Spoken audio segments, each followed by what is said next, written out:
Hi, I'm Greg Regan, President of the Transportation Trades Department of the AFL-CIO. I'm here with Amtrak CEO Stephen Gardner. Hey, Greg. For our next installment of On the Move with CTD.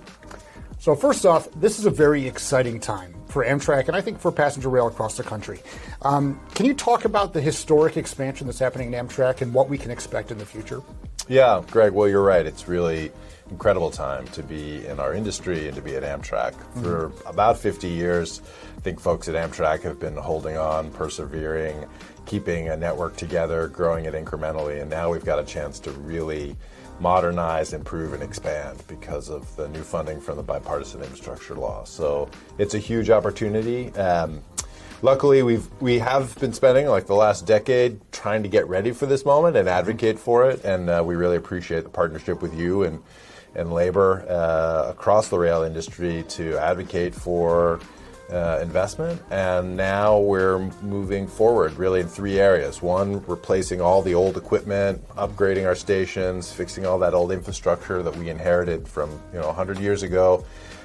Two, partnering with our states, cities, other railroads to expand the network, bring more trains to more people, and then simultaneously, we've got a huge internal capacity that we've got to build. So a lot of hiring, new systems, creating more capacity at the company so that we can go out and do all this stuff. So it's really exciting, and it's a really fun time, a lucky time to be here. Well, music to my ears, and more hiring.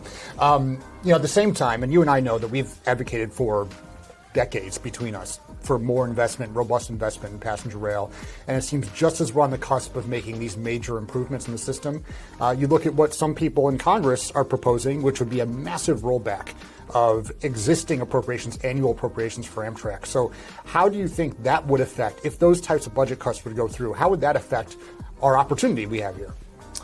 Well, it is a challenge. As you say, the company relies on funding every year to keep the operation going. And we do that both in order to cover the operating expense, but also that annual capital investment that we need to make to keep the railroad in a state of good repair and to help work down that backlog of all the old assets that we have to replace in order to maintain reliability. So you're right, there's some proposals out there to really slash all that funding, and I think part of it is a sort of confusion that there's this big investment made through the bipartisan infrastructure law, providing over $60 billion to the US DOT and to Amtrak for investment. But those dollars are either to improve and expand the network through the DOT or to fund our replacement of those old assets. But those dollars can't be used to just keep the lights on, run the railroad, replace the old ties and rail out there, do the day-to-day work. And so we've been trying to really convey to people that for all the incredible value that those big dollars are going to provide, they're not dollars we can use sort of for everything. The good analogy is, we can replace the roof with that, but we can't heat the house. And we've got to make sure that the railroad operates. And so if we had those low numbers that the House has proposed, potentially, you're talking about a shutdown situation. We can't afford to operate the current network, and we won't be able to make even the basic reinvestments we need to keep the railroad reliable. And more fundamental than that, it really would just suck all the wind out of this momentum we're building.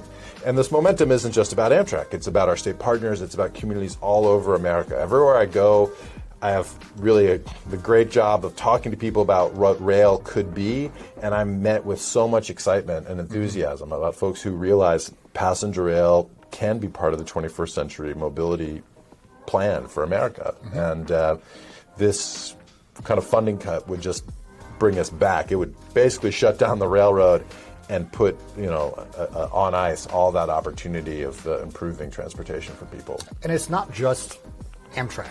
I mean, you look at all of our public transportation around this country, transit is going to be decimated by these types of budget cuts, because I view the IIJA as really a massive down payment that is reflective of the fact that we have underinvested into these systems for decades now.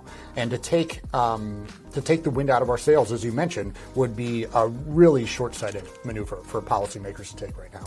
Absolutely, and you're right. It's much bigger than just even our specific investments. This would also decimate the FRA grant funding that is necessary to build on the investments made in the bipartisan infrastructure law. Because, as you say, we're really just catching up for decades of deferred investment. We're going to need to continue the investment on top of that to get the maximum value. Yeah. And I also think it's easy for folks to think that this is a kind of a sprint, so to speak, instead of a marathon, but the work that is required to advance big bridges, new tunnels, new fleet, these are 10-year projects. And if we pause for a year or two, the impact isn't just 1 or 2 years. It actually extends project life out farther beyond that and creates much more cost. So the smart money is actually on completing these investments, allowing us to get the work done efficiently, and to build up a whole new generation of rail worker, of qualified craftspeople who can do this kind of work and then do it efficiently and safely, which is going to be cheaper for the taxpayer, and it's going to get us better assets sooner. Well, normally at this stage, I would ask you what your favorite mode of transportation is, but I think that would be an unwise question in this one. But what would you like our viewers to know about Amtrak and what you're planning for the next coming few years here?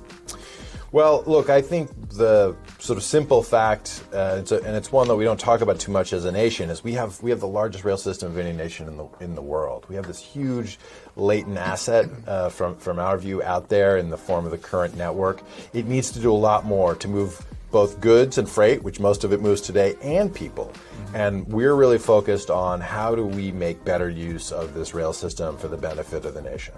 Amtrak was created to create value for the American people. We weren't created to create a dividend for the Treasury. We're here to perform a service, to do that efficiently, and with an eye on good return on investment.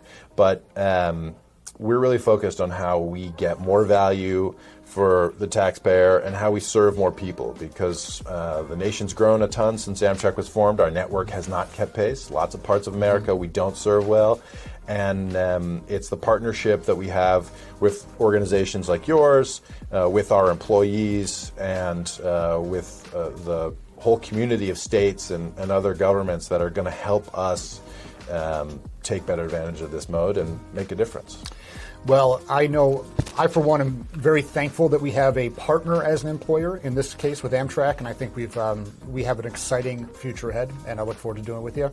So this has been the latest installment of On the Move with TTV, with Stephen Gardner. Thank you so much. Thanks, Greg.